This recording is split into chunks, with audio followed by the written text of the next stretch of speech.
आप सुन रहे हो createyouruse.in पॉडकास्ट पर independence day special episode inspiring stories from the childhood of शहीद Bhagat Singh, Netaji Subhash Chandra Bose and Lokmanya Tilak. Let's roll it now.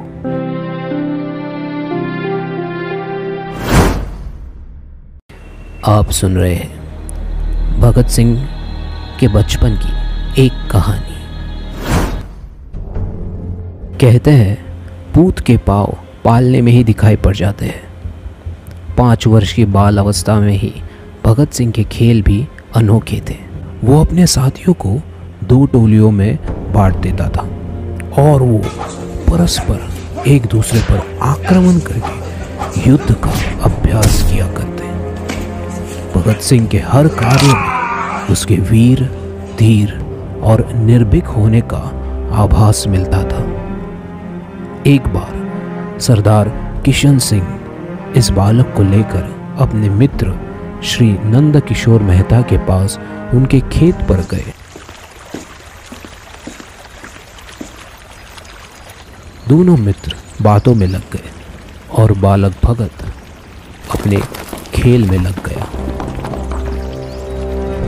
Nand Kishore Mehta का ध्यान भगत सिंह के खेल की ओर आकृष्ट हुआ। भगत सिंह मिट्टी के ढेर पर छोटे छोटे तिनके लगाए जा रहा था। उनके इस कार्य को देखकर नंद किशोर मेहता बड़े स्नेह भाव से बालक भगत सिंह से बातें करने लगे। तुम्हारा नाम क्या है? भगत सिंह। तुम क्या करते हो? मैं बंदूकें बेचता हूँ। बालक भगत सिंह ने बड़े गर्व से उत्तर दिया। मैं बंदूकें बेचता हूँ। मैं बंदूकें बेचता हूँ। बंदूकें? हाँ, बंदूकें। वो क्यों? अपने देश को स्वतंत्र कराने के लिए। तुम्हारा धर्म क्या है? देशभक्ति, देश की सेवा करना। श्री नंद किशोर मेहता राष्ट्रीय विचारों के साथ ओतप्रोत राष्ट्रभक्त व्यक्ति थे। उन्होंने बालक भगत सिंह को बड़े स्नेहपूर्वक अपनी गोदी में उठा लिया। मेहता जी उसकी बातों से अत्यधिक प्रभावित हुए और सरदार किशन सिंह से बोले, भाई, तुम बड़े भाग्यवान हो जो तुम्हारे घर में ऐसे होनहार वो विलक्षण बालक ने जन्म लिया है। मेरा इसे हार्दिक आशीर्वाद है। ये बालक संसार में तुम्हारा नाम रोशन करेगा। देशभक्तों में इसका नाम अमर होगा। वास्तव में समय आने पर मेहता की ये भविष्यवाणी सत्य सिद्ध हुई। ये थी भगत सिंह की बचपन की कहानी।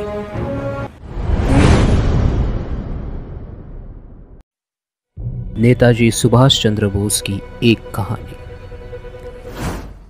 उड़ीसा में कटक है। एक बार वहां प्लेग फैला। मच्छर और गंदगी के कारण लोग बहुत दुखी थे। उड़िया बाजार में भी प्लेग फैला था। केवल बापूपाड़ा इससे बचा था।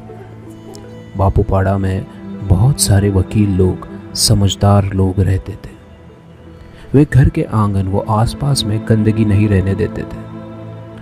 वहाँ के कुछ लड़कों ने सेवा के लिए एक दल बनाया, जिसमें कोई 10 साल का था तो कोई 11 का, कोई 15 का तो कोई 18 साल का था। उस दल का मुखिया था एक 12 साल का किशोर। उड़िया बाजार में हैदर अली नाम का एक शातिर गुंडा रहता था। बापूपाड़ा के लड़के जब उड़िया बाजार में सेवा करने के लिए आए तो हैदर अली को लगा कि बापूपाड़ा के वकीलों ने मुझे कई बार जेल भिजवाया है। ये लड़के बापूपाड़ा से आए हैं, हरामी है, ऐसे है वैसे है। ऐसा सोचकर उसने उनको भगा दिया। परंतु जो लड़कों का मुखिया था वो वापस नहीं गया। हैदर अली की पत्नी और बेटा भी प्लेग के शिकार हो गए थे। वो लड़का उनकी सेवा में लग गया। जब हैदर अली ने देखा कि लड़का सेवा में लगा तो उसने पूछा, तुमको डर नहीं लगा? मैं क्यों डरूं? मैं हैदर अली हूं।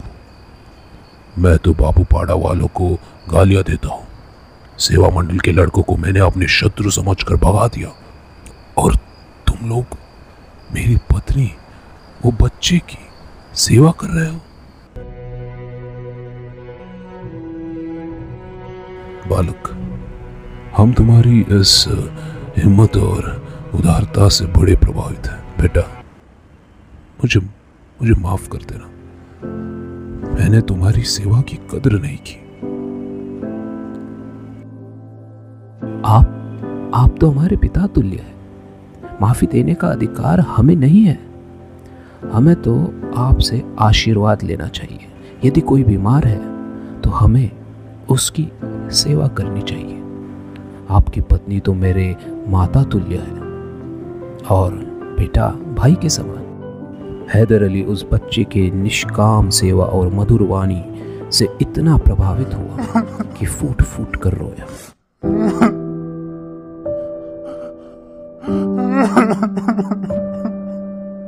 चाचा जान, आप फिक्र ना करें, हमें सेवा का मौका देते रहे। आज उस बच्चे का नाम दुनिया जानती है। वो बालक आगे चलकर नेताजी सुभाष चंद्र बोस के नाम से सुविख्यात हुआ।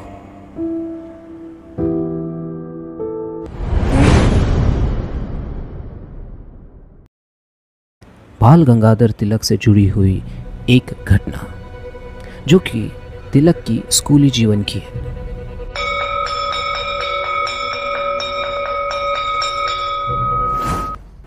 एक समय था जब तिलक अपने स्कूल में थे। उनकी कक्षा के सारे बच्चे कक्षा में बैठकर मूंगफली खा रहे थे। जब सब मूंगफली खा रहे थे तो उसके छिलके कक्षा में ही फेंक रहे थे, जिससे पूरी कक्षा में गंदगी फैल गई। कुछ समय बाद उनके शिक्षक कक्षा में आए। उन्होंने देखा कि चारों तरफ गंदगी फैली हुई है। वो ये देखकर बहुत नाराज हो गए। उन्होंने सभी को चिल्लाया और अपनी छड़ी निकालकर सभी बच्चों को एक लाइन से हथेली पर 2-2 बार मारने लगे।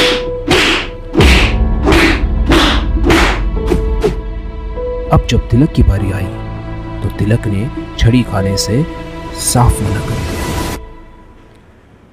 उनके शिक्षक ने कहा, अपना हाथ आगे बढ़ाओ। तब उन्होंने कहा, मैंने कक्षा को गंदा नहीं किया है, इसीलिए मैं मार नहीं खाऊंगा। ये बात सुनते ही शिक्षक का गुस्सा और बढ़ गया।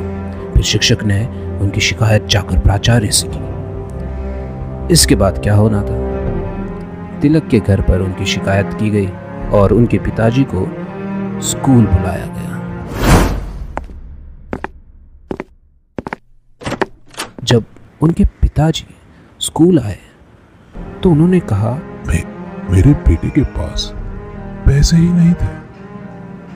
वो मूंगफली किसी भी हालत में नहीं खरीद सकता। वो मूंगफली नहीं खरीद सकता, उसके पास तो पैसे ही नहीं थे।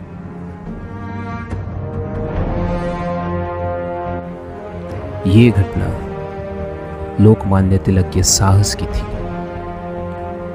उस दिन अगर वो शिक्षक के डर से मार खा लेते तो उनके अंदर का साहस बचपन में ही खत्म हो जाता। उसके बाद बाल गंगाधर तिलक अपने जीवन में कभी भी अन्याय के सामने नहीं झुके। उसके बाद बाल गंगाधर तिलक अपने जीवन में कभी भी अन्याय के सामने नहीं झुके। इस बहुत छोटी सी घटना से हम सभी को एक सबक मिलता है। यदि गलती न हो तो उसे कभी स्वीकार न करें। जब हम उसे स्वीकार कर लेते हैं तो ये माना जाता है कि उस गलती में हम भी शामिल थे। इसीलिए कभी भी अन्याय के सामने ना झुके। ये थी लोकमान्य तिलक की एक कहानी।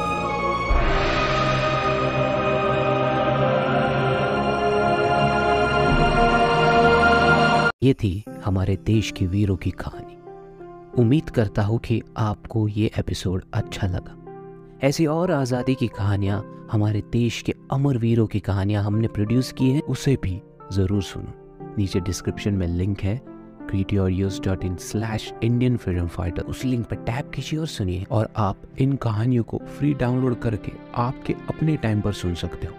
और एक चीज़, आप जहाँ भी इस कहानी को, इस एपिसोड को, इस पॉडकास्ट को सुन रहे हो, प्लीज़ हमारे शो को सब्सक्राइब कीजिए, फॉलो कीजिए, रेट करिए, रिव्यू करिए।